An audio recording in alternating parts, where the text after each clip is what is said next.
Assalamualaikum warahmatullahi wabarakatuh. Kenalkan kami dari kelompok 3 itu kelompok C. Dengan saya di sini Ahmad Fawaz 2060 akan menjadi pembicara pertama. Kami akan membahas materi terkait rekayasa jaringan dengan pemicunya dari ilmuwan Jepang yang membuat robot humanoid dengan menggunakan kulit rekayasa jaringan atau seperti kulit manusia hidup. Pembahasan yang pertama akan dibahas adalah penggunaan kulit rekayasa jaringan dalam pembuatan robot humanoid dan implikasinya pada manusia. Kulit rekayasa jaringan itu adalah kulit buatan yang diciptakan melalui proses rekayasa biologi dengan menggunakan sel-sel hidup, matriks ekstraseluler, dan faktor-faktor pertumbuhan. Tujuannya apa? Tujuannya adalah menciptakan struktur yang mirip dengan kulit manusia untuk berbagai aplikasi, termasuk penggantian kulit, penelitian ilmiah, dan pengembangan teknologi robot dengan penampilan seperti manusia, atau tadi humanoid. Lalu pertanyaannya adalah kenapa lebih baik kulit rekayasa jaringan dibandingkan kulit silikon?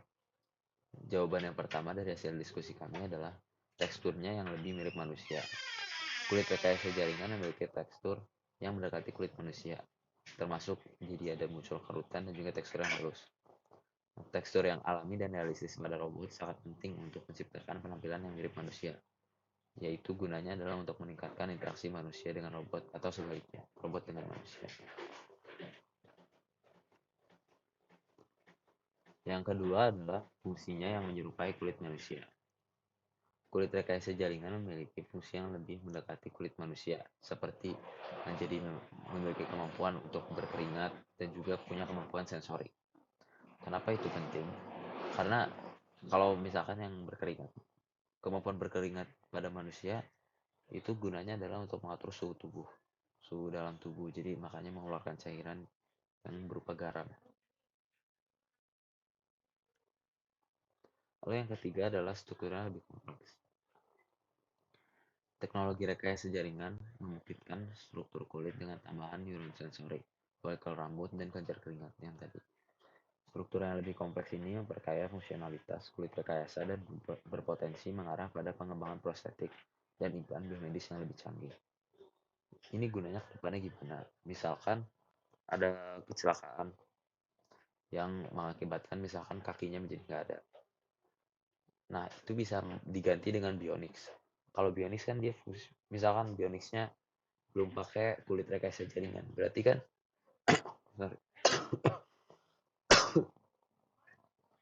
kalau belum pakai kulit rekayasa jaringan berarti kan dia belum ada kemampuan sensorik dan juga belum ada kemampuan untuk berkeringat ataupun healing. Nah, berarti kan dia tidak menjadi sangat menyerupai kulit manusia yang berarti fungsionalitasnya menjadi kurang. Nah, makanya itu ditambahkan menggunakan kulit rekayasa jaringan ini. Jadi kalaupun misalkan luka lagi, kalau kulit silikon kalau luka kan ya udah robek aja, tapi kalau kulit rekayasa jaringan kalau luka dia bisa healing lagi. Jadi seperti itu. Ataupun bisa juga dipakai untuk orang disabilitas yang misalkan kakinya cacat yang seperti itu, jadi bisa menggunakan Bionix yang sudah menggunakan kulit rekayasa jaringan. Yang keempat adalah penyesuaian dengan gerakan dinamis. Kulit rekayasa jaringan dapat menyesuaikan diri dengan gerakan dinamis, seperti lentur, melengkung, dan merekam. Penyesuaian ini krusial untuk mencapai penampilan alami saat robot bergerak, berkontribusi pada mobilitas manusia dan perawatan kesehatan dengan aplikasi pada perkembangan ekosistem robot. Ini bisa juga masuk yang kayak yang tadi, misalkan kakinya kemampuan gerakin dinamisnya menjadi lebih agar pergerakan menjadi lebih luas. Ataupun bisa juga banyak-banyak robot humanoid kan, misalkan robot humanoidnya kaku, berarti kan tidak bisa dibilang humanoid karena tidak menyerupai manusia pergerakan seperti itu. Contoh gerakan dinamisnya seperti apa, misalkan jari yang kayak gitu. Jadi pivotnya lebih banyak. Tidak tidak kaku seperti ini. Ataupun gerakannya bisa lebih cepat. Assalamualaikum warahmatullahi wabarakatuh. Perkenalkan saya Akbar Ramadan dari Departemen Teknik Mesin Angkatan 2022 dengan NPM 22060311593. Pada kesempatan kali ini saya akan menjelaskan apa aja peranan biomaterial, sel progenitor, dan faktor tumbuh dalam produk rekayasa jaringan. Jadi secara umum biomaterial sel progenitor dan faktor tumbuh atau signaling factor memainkan peranan penting dalam membuat produk rekayasa jaringan. Dokumen ini akan menjelaskan definisi biomaterial, peranannya dalam rekayasa jaringan, sel progenitor, faktor tumbuh, dan metode pembuatan produk rekayasa jaringan dan tantangannya. Jadi biomaterial, sel progenitor, dan faktor tumbuh atau signaling factor ini adalah memiliki nama lain yaitu diamond concept. Jadi biomaterial adalah material yang digunakan untuk menanggapi perubahan biologis di dalam tubuh manusia. Biomaterial yang digunakan harus memiliki fungsi mekanik dan keterikatan biologis yang sesuai agar dapat memastikan hasil yang banyak dan lebih efisien. Biomaterial juga sering digunakan dalam proses rekayasa jaringan untuk membangun arsitektur struktural suatu jaringan. Fungsi biomaterial yaitu ada 3, yaitu menyediakan fisik dan mekanik, tempat tumbuh sel, dan menjaga struktur jaringan. Menyediakan fisik dan mekanik itu dalam artian biokompatibilitas atau biomaterial dalam sistem jaringan mampu menjaga ketersediaan nutrisi jaringan yang stabil. Dan biomaterial juga mampu memberikan dukungan fisik pada sel yang sedang meregenerasi diri. Untuk penjelasan tempat tumbuh sel, yaitu biomaterial dapat berfungsi sebagai tempat tumbuh sel pada rekayasa jaringan sehingga mampu membentuk struktur jaringan yang lebih baik. Dan biomaterial juga dapat membantu menjaga struktur jaringan sehingga hasil rekayasa jaringan dapat lebih baik. Kemudian yaitu sel progenitor dan peranannya. Jadi sel progenitor adalah sel yang memiliki kemampuan untuk berkembang menjadi sel-sel yang terdiferensiasi. Sel ini dikenal sebagai stem cells dalam definisi awal. Nah, terdapat banyak sekali sel progenitor yang dapat digunakan dalam proses pembuatan produk rekayasa jaringan, seperti sel darah punca, sel adiposa, dan sel fibroblast. Kemudian diferensiasi menjadi sel progenitor itu diferensiasi menjadi berbagai jenis sel. Sel progenitor dapat diferensiasi menjadi berbagai jenis sel, termasuk sel otot, sel saraf, sel darah, dan banyak jenis sel lainnya. Kemudian fungsinya itu sebagai pemulihan dan perbaikan jaringan. Sel progenitor dapat memperbaiki jaringan yang rusak atau terluka dalam tubuh, seperti jantung yang mengalami serangan jantung atau tulang yang patah, dan pengembangan organ buatan. Kemudian yaitu faktor tumbuh dalam produk rekayasa jaringan. Faktor tumbuh adalah juga dikenal sebagai signaling factor, adalah molekul kecil yang merangsang sel-sel tertentu untuk tumbuh dan berkembang. Peranan untuk faktor tumbuh sendiri yaitu dapat digunakan untuk memacu sel progenitor atau jaringan yang sedang direkayasa untuk tumbuh atau berkembang secara spesifik dan terkontrol. Dan contoh aplikasi dari faktor tumbuh adalah jaringan tulang rawan, jaringan otot, jaringan saraf. Dapat meningkatkan dengan penggunaan faktor tumbuh yang tepat. Kemudian saya akan menjelaskan apa saja biomaterial, kemudian stem cells, dan faktor tumbuh atau signal factor dari pemicu yaitu pembuatan jaringan kulit. Jadi untuk faktor biomaterial di dalam rekayasa jaringan kulit, di sini terdapat larutan kolagen. Kemudian untuk sel progenitor dari rekayasa jaringan kulit ini adalah sel fibroblast, dan faktor tumbuh dalam rekayasa jaringan kulit ini nanti yang akan terbentuk yaitu jaringan keratinosit epidermis manusia. Jadi rekayasa jaringan yang dibuat itu seolah-olah dibuat menjadi seperti jaringan kulit manusia yang asli, namun ditempatkan pada suatu robot yang sedang dibuat atau sedang dikembangkan oleh peneliti di Jepang yang dibuat semirip-miripnya dengan manusia asli. Fungsinya mereka itu memiliki idealisme untuk membuat robot yang memiliki sentuhan seperti manusia, sehingga ketika proses penggunaannya itu manusia sendiri bisa merasakan kalau misalkan mereka itu tidak sedang bekerja dengan robot melainkan dengan manusia. Sekian yang dapat saya sampaikan. Terima kasih. Wassalamualaikum warahmatullahi wabarakatuh. Oke, Assalamualaikum warahmatullahi wabarakatuh. Kenalkan, nama saya Ilham Mantinugraha. Di sini ingin menjelaskan presentasi terkait peranan biomaterial dan sel progenitor dan faktor tumbuh dalam produk rekayasa jaringan.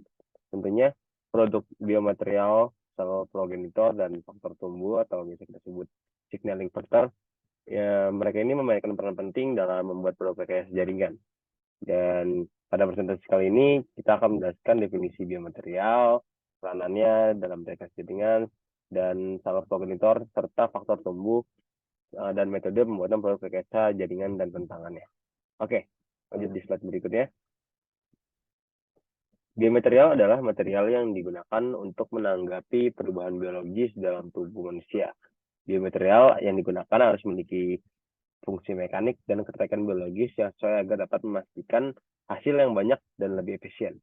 Biomaterial juga digunakan dalam proses rekayasa untuk membangun arsitektur struktural suatu jaringan. Jadi untuk si biomaterial sendiri ini dia memiliki 3 peranan penting. Yang pertamanya menyediakan fisik dan mekanik, di mana biokompatibilitas biomaterial dalam sistem jaringan mampu menjaga ketersediaan nutrisi jaringan yang stabil. Jadi biomaterial ini juga memberikan dukungan fisik pada sel yang sedang meregenerasi diri. Dan untuk peranan berikutnya adalah sebagai tempat tumbuh sel, di mana biomaterial ini berfungsi sebagai tempat tumbuh sel pada rekayasa jaringan, sehingga nanti mampu membentuk struktur jaringan yang lebih baik. Lalu untuk menjaga struktur jaringan, di mana biomaterial juga dapat membantu menjaga struktur jaringan, sehingga hasil rekayasa jaringan dapat lebih baik. Lalu keuntungan produk rekayasa jaringan itu ada 3, di mana lebih cepat, lebih tahan lama, dan lebih efektif. Di mana untuk lebih efektifnya itu, si produk rekayasa jaringan ini bisa yang menggunakan biomaterial lebih efektif dibandingkan dengan produk yang hanya menggunakan satu atau 2 unsur tersebut. Dan lalu untuk lebih cepat, di mana produk rekayasa jaringan yang mampu menggunakan biomaterial, sel progenitor, dan faktor tumbuh mampu lebih cepat dalam proses pemilihan, dan lebih tahan lama, di mana rekayasa jaringan yang dibuat dengan menggunakan biomaterial, sel progenitor, dan faktor tumbuh lainnya akan memiliki masa pakai yang lebih lama. Lalu untuk sel progenitor dan peranannya, di mana sel progenitor ini adalah sel yang memiliki kemampuan untuk berkembang menjadi sel-sel yang terdiferensiasi, di mana sel progenitor ini memiliki banyak kegunaan dalam produk rekayasa jaringan seperti sel darah punca, sel adiposa, dan sel fibroblast. Nah, ini peranannya kita lihat sebagai 3 poin penting, diferensiasi menjadi bagian berbagai jenis sel, di mana sel progenitor ini dapat diferensiasi menjadi beberapa jenis sel, termasuk sel otot, sel saraf, sel darah, dan banyak jenis sel lainnya. Lalu untuk pemulihan dan perbaikan jaringan, di mana sel progenitor ini dapat memperbaiki jaringan yang rusak atau terluka dalam tubuh, seperti jantung yang mengalami serangan jantung dan tulang patah. Lalu untuk pengembangan organ buatan dalam rekayasa jaringan, sel progenitor dapat digunakan untuk membentuk berbagai jenis jaringan yang diperlukan untuk menciptakan organ buatan yang digunakan untuk transplantasi. Nah, ini ada faktor tumbuh dalam rekayasa jaringan, di mana kita harus tahu dulu apa itu faktor tumbuh, di mana faktor tumbuh juga dikenal sebagai signaling factor, adalah molekul kecil yang merangsang sel-sel tertentu untuk tumbuh dan berkembang. Lalu, apa peran faktor tumbuh dalam produk rekayasa jaringan? Faktor tumbuh ini dapat digunakan untuk memacu sel progenitor atau jaringan yang sedang direkayasa untuk tumbuh atau berkembang secara spesifik dan terkontrol. Untuk contoh aplikasi faktor tumbuh dalam rekayasa jaringan, seperti di jaringan tulang rawan, jaringan otot, jaringan saraf, dan dapat ditingkatkan dengan penggunaan faktor tumbuh yang tepat. Nah, ini untuk metode produk rekayasa jaringan, di mana di tahap yang pertama itu ada isolasi sel, di mana sel induk ini diambil dari sumber tubuh manusia. Lalu pemilihan scaffold, di mana struktur fisik untuk sel bisa berupa polimer atau hidrogel. Lalu kultur dan pemrograman sel, di mana nanti sel ini ditanam di lingkungan kultur sel dan seringkali diindustrikan untuk jenis tertentu. Lalu tambah faktor tumbuh, di mana faktor tumbuh ini yang tadi kita sudah bahas, merangsang si sel progenitor ini seperti untuk merangsang pertumbuhan dan diferensi sel. Dan di sini ada pengaturan lingkungan, penyesuaian, di mana bioreaktor mengatur suhu, kelembaban, dan nutrisi. Dan di sini opsionalnya adalah pencetakan 3D printing, di mana struktur kompleks dibuat dengan teknik pencetakan 3D. Lalu setelah itu evaluasi dan karakterisasi, di mana dilakukan uji histologi, kekuatan, dan fungsi. Nah, untuk nanti di slide berikutnya akan dijelaskan oleh teman saya. Mungkin sekian dapat saya sampaikan. Assalamualaikum warahmatullahi wabarakatuh.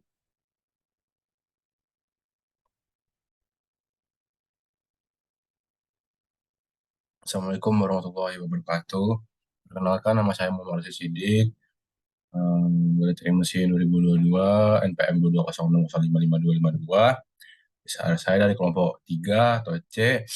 Eh, sa- di sini saya akan menjelaskan mengenai tentang rekayasa. Judul besarnya yaitu rekayasa jaringan seperti asli ilmuwan Jepang untuk buat manusia hidup untuk robot. Itu sebuah pemicunya. Nah, di sini di presentasi ini saya akan menjelaskan mengenai apa sih itu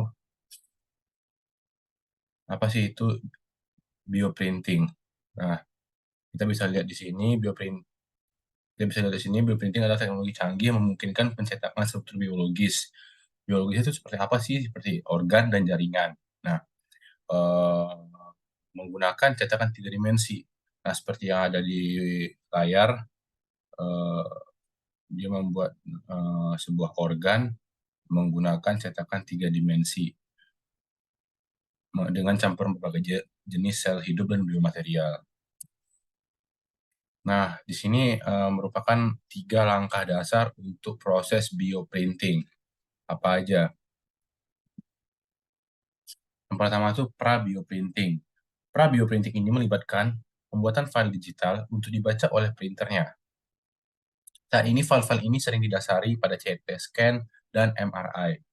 Nah, para peneliti menyiapkan sel dan mencampurkannya dengan bioing mereka menggunakan sistem pencitraan sel hidup. Nah, langkah kedua itu adalah bioprintingnya sendiri. Bioprinting ini memuat bioing yang syarat sel ke dalam cartridge dan memilih satu atau beberapa printhead, tergantung pada struktur yang mereka coba bangun. Nah, mengembangkan berbagai jenis jaringan memerlukan peneliti untuk menggunakan berbagai sel.